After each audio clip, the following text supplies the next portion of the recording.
October 29, 2018. The sun rises over Jakarta.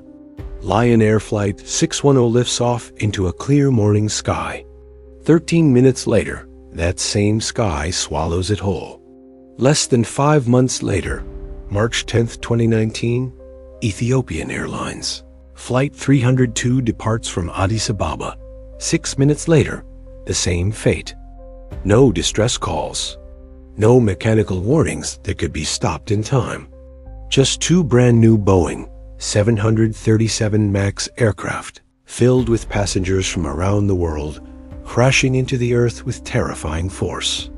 The world was left with one question. Why? What followed was not only a technical investigation, but an expose of something far more disturbing. This wasn't just a software glitch. It was a system built on greed. One that placed shareholder value above human life. This is the story of the Boeing 737 MAX and how silence in the skies became a sound heard around the world. To understand how this happened, we must go back to 2011. Boeing was losing ground to Airbus. Their European rival had announced a new, fuel-efficient aircraft, the A320neo.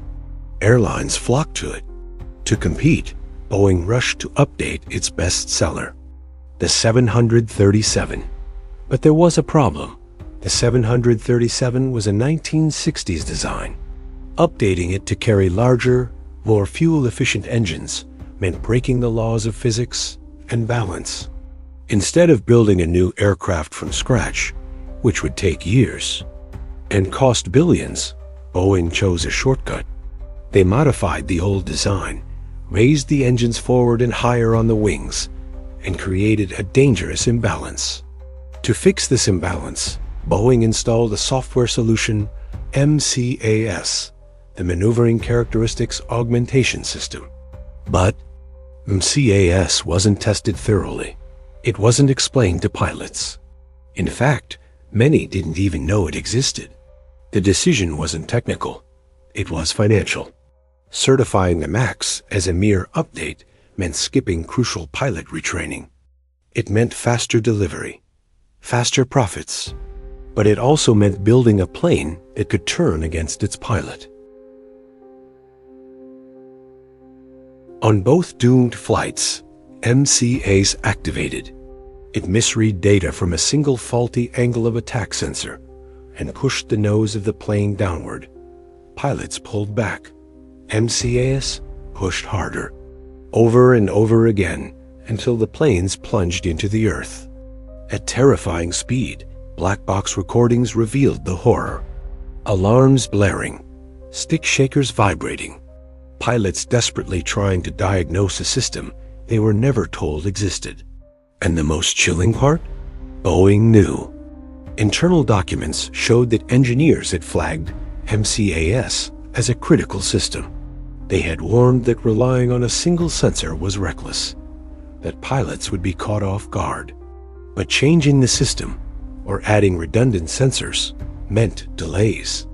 Delays meant lost revenue. So Boeing rolled the dice, and 346 people paid the price. The fallout was global. Within days, the entire 737 MAX fleet was grounded worldwide. Investigations began in the media, in Congress, in courtrooms. Boeing executives testified. Words like mistake, oversight, and learning opportunity echoed in front of grieving families. But as the lawsuits mounted, a deeper rot was uncovered. Boeing had once been an engineering company. Now it was a financial one. Management was filled with Wall Street veterans, not aviation experts. Safety concerns were filtered through spreadsheets. Share buybacks and executive bonuses took priority over quality control. The FIA, supposed to regulate Boeing, had instead deferred to it. In some cases, letting Boeing certify its own safety measures. Boeing paid $2.5 billion in fines, but no executive was jailed. The message was clear: when the cost of death is a line item on a balance sheet. No one is truly accountable. The 737 MAX has since returned to service, redesigned, rebranded, but for many, the silence remains. Not the silence of the engines, but of the unanswered questions. How did one of the most trusted names in aviation become a cautionary tale? How many corners can be cut before flight becomes fall?